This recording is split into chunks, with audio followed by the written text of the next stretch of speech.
Tahu nggak, ada sebuah bangunan di Gunung Ungaran yang usianya sudah ratusan tahun. Halo teman-teman, kali ini aku mau mengenalkan sebuah tempat yang mengandung banyak pesan sejarah.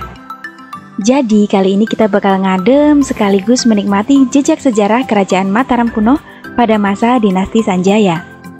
Bagi masyarakat Semarang dan sekitarnya, pasti sudah tidak asing lagi dengan tempat yang satu ini. Namanya Candi Gedong Songo. Letaknya ada di lereng Gunung Ungaran, kira-kira 40 km dari pusat kota Semarang. Lalu apa menariknya kawasan wisata ini dibanding dengan tempat wisata yang lain? Menurutmu menarik nggak sih kalau kita bisa menelusuri jejak masa lalu, menyentuh bangunan dari zaman jauh sebelum kita lahir ke dunia ini, seolah itu menjadi sebuah portal menuju ke masa lalu.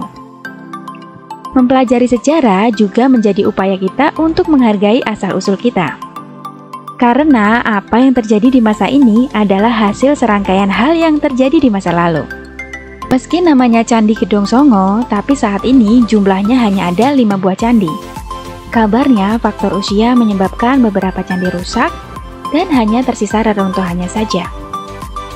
Candi Gedong Songo awalnya bernama Candi Gedong Pitu. Pitu artinya 7, karena pada saat itu baru ditemukan 7 buah candi saja. Baru setelahnya, seorang arkeolog Belanda menemukan 2 candi sisanya sehingga jumlahnya menjadi 9 candi.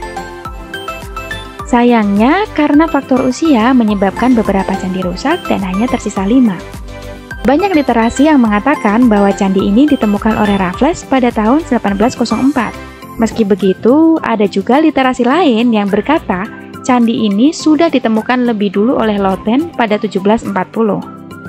Kawasan ini juga sudah mengalami 2 kali pemugaran loh, mulai dari masa pemerintahan Belanda tahun 1928 hingga 1929, hingga pemerintahan Indonesia tahun 1972 hingga 1982. Dan juga kawasan ini sudah ditetapkan sebagai cagar budaya nasional sejak tahun 2015 lalu. Tempatnya tuh sejuk karena suhunya kurang lebih hanya sekitar 19 derajat Celcius aja. Pepohonan di mana-mana sehingga sangat memanjakan mata. Cocok banget nih untuk healing dari penatnya rutinitas kota.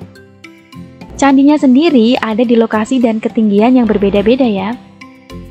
Jika mau jalan naik hingga candi kelima, kamu harus menempuh jarak sekitar 1,5 km.